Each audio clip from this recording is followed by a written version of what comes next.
Teachers don't always have time to cook, guys. As soon as I'm done, I'm rewarding myself. This is Taco Bell. I got a chalupa and a Doritos Locos taco waiting for me. Oh, and I just realized you guys are going to be watching this over your break. So yeah, teachers eat Taco Bell too. A lot. But if you ask me, it's only like once a week. Okay, back to food chains.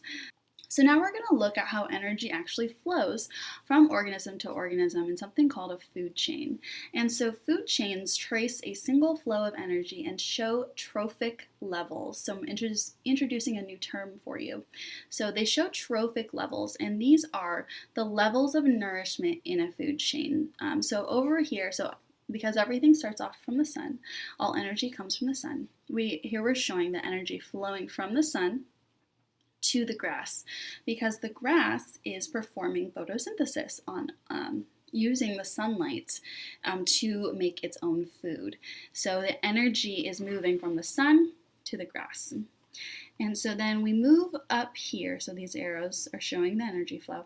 We move up and into the grasshopper. And so what this actually means is the grasshopper is going to do its grasshopper thing, and it's going to eat the grass.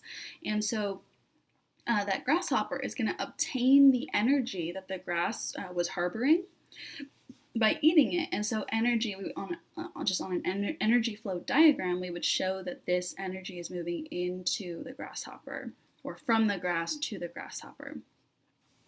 And so next, from there, what's going to happen is here we have a mouse, a cute little mouse, and this mouse is going to eat the grasshopper. I know, sad, but it's the gift of life, circle of life. That's what it is. So the mouse is going to eat the grasshopper, and then that energy from the grasshopper, which the grasshopper obtained from the grass, which the grass obtained from the sun, is going to flow from the grasshopper into the mouse. So the mouse is getting his energy from another organism.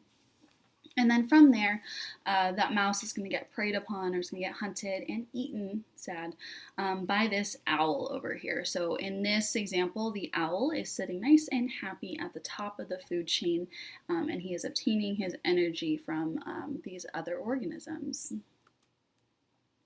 Okay, so when we're talking about food chains, we want to talk about what the rule of 10 is and what it means. We don't want to forget this.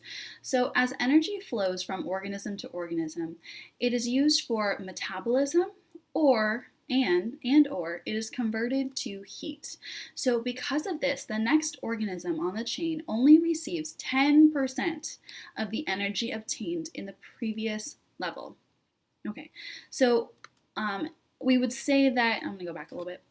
So let's go back up here. So it's used for metabolism. So energy flows. So it flows from the sun to the grass, to the grass, to the grasshopper, from the grasshopper to mouse, the mouse to the owl. So what happens from between each step is some of the energy. So let's look at this transition right here. So this grasshopper just got all of its energy from the grass, all right? Some of it, this grasshopper is going to use for its metabolism. It's going to use for cellular respiration. It's going to use in all of its bodily processes to make ATP through chemical reactions.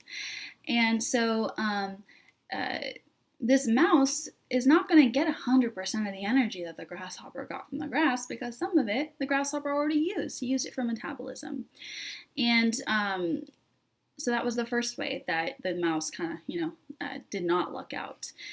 So then this grasshopper is also going to lose some of its energy because it's going to be converted to heat. So we lose heat, like when we give off body heat, we're actually losing heat. So we would say that energy has been converted to heat. So because this grasshopper used some of the energy for its metabolism and then used some of its energy, it was converted to heat. It was released from his body in the form of heat. This mouse only actually receives 10% of the energy that the grasshopper obtained from the grass. And so we would say that the other 90% is used or lost as heat. And as you will all learn in physics, we say that it is lost because one of the primary rules, one of the most important rules of thermodynamics, is that matter cannot be created or destroyed.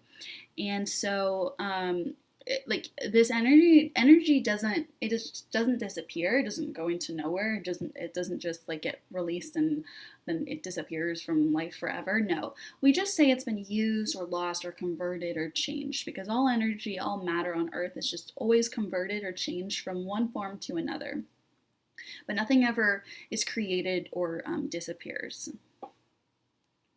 Okay, so I'm gonna back the train up a little bit to this term that I mentioned, but I didn't go into detail about. So trophic levels are how we classify. So remember, this is an example of a food chain. And so trophic levels are just showing how energy moves from organism to organism, and we just call them levels. Okay, so down here we have the grass over here. So we would consider the grass a producer. So this would be on considered level 1. So remember, producers produce their own food. They are self-nourishers. They obtain energy from non-living sources. So then as we move up the energy level, we move up to level 2. And so this grasshopper is considered a primary consumer. So remember, consumers consume the producers. So we would consider this grasshopper the primary consumer in the trophic level 2. Okay. All right, and so then we move up from the grasshopper to the mouse up to level 3. So because the mouse ate the grasshopper, who ate the grass, we consider the mouse the secondary consumer, because it is the second consumer, or like the second degree. It's 2 degrees away from the producer. And so then lastly, where the owl is sitting, the owl would be considered a tertiary consumer. Tertiary just refers to like third. So we have primary, like primary education, primary school. It's like K through 8. And then secondary consumers would be like high school. And then tertiary consumers would be like college or trade school, whatever it is you go into after high school, or even your job, whatever your pathway is.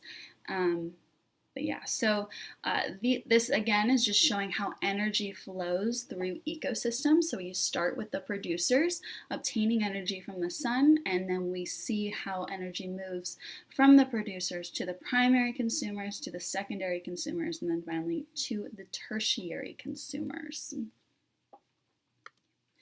Now, using your newfound knowledge, can you classify each type of consumer?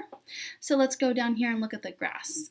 We already know what this one is. But what about the grasshopper? What type of consumer is he? Is he an herbivore, a carnivore, a detrivore, I'm skipping one, or an omnivore? If you said herbivore, you'd be correct, because the grasshopper is eating grass. Remember, herb, the prefix herb means grass or plants. Okay, so then what about the mouse? The mouse is eating the grasshopper. We would say he is a carnivore. You got it. So carnivores eat other organisms. They eat meat. So we would consider the mouse a carnivore. And then what about this one? What is the owl? If you also said carnivore, you got it right. So we are not showing any omnivores in this food chain right here. So the owl is consuming the mouse, he's consuming meat, so we say he is a carnivore. Okay, so we just looked at food chains, and then we looked at how energy flows from trophic level to trophic level. And so because life, as a society, we tend to want to be able to, as humans, we tend to want to be able to classify and like label everything, but the world and like the earth that we live in is not always so black and white. You can't always fit everything into nice pretty little boxes and fit everything into nice pretty little diagrams like this.